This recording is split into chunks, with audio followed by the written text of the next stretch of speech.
دوستان این صدا رو گوش کنید. دختر یکی از مافیاهای واقعی تره‌بار ایران هستن. بعد بیان یه صحبتی با هم بکنیم.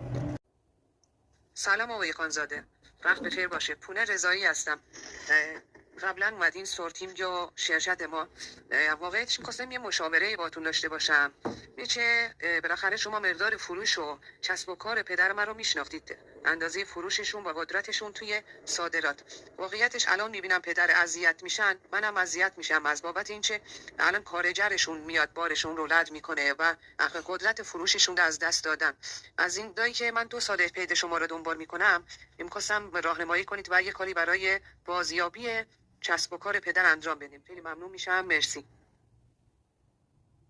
اینکه ما هر کمکی لازم باشه برای ایشون و پدرشون انجام خواهیم داد و حتما بعد از اصلاح امور پارت 2 دوباره از ایشون خواهیم خواست که لایو بیان صحبت کنن و از اصلاحایی که انجام شده و برای شما راهنمایی کنن. درسی که از این ویدیو میشه کلا گرفت این هست که واقعیتش 99% از تجار امروزی و کلا کسایی که در این کار فعالیت میکنن میشه گفت انگشت کوچیکه پدر ایشون هم نمیشن از لحاظ قدرت فیزیکی و مالی. ولی نکته‌ای که این کسب و کار رو به اینجا کشیده گیر کردن در کسب و کار سنتی و بروز نکردن روش‌های فروش و تجارت هست.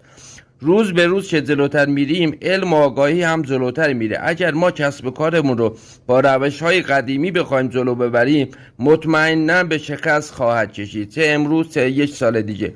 چه شمایی که تازه شروع کردی چه کسایی که قدیمی هستن، اگر زودتر نسبت به اصلاح و بروز نکردن روش فروش و مشتری یابی اقدام نکنن محکوم به شکست هستند. روش ها فرق کرده. همه شما به یک تیم دیجیتال مارکتینگ قوی نیاز دارید. مطمئن باشید که نیاز دارید که از پایه تجارت و نحوه فروش شما رو جوری تنظیم کنند که محصول شما در معرض دید مشتری‌های خارجی و همکاران داخلی قرار بگیره تا نیاز نیست که شما دنبال مشتری بگردید. در علم امروزی، در تجارت امروزی این هست که شما خودتون رو در معرض دید خریدار قرار بدید، نه اینکه دنبال مشتری باشید یا دنبال مشتری‌های قدیمیتون باشید.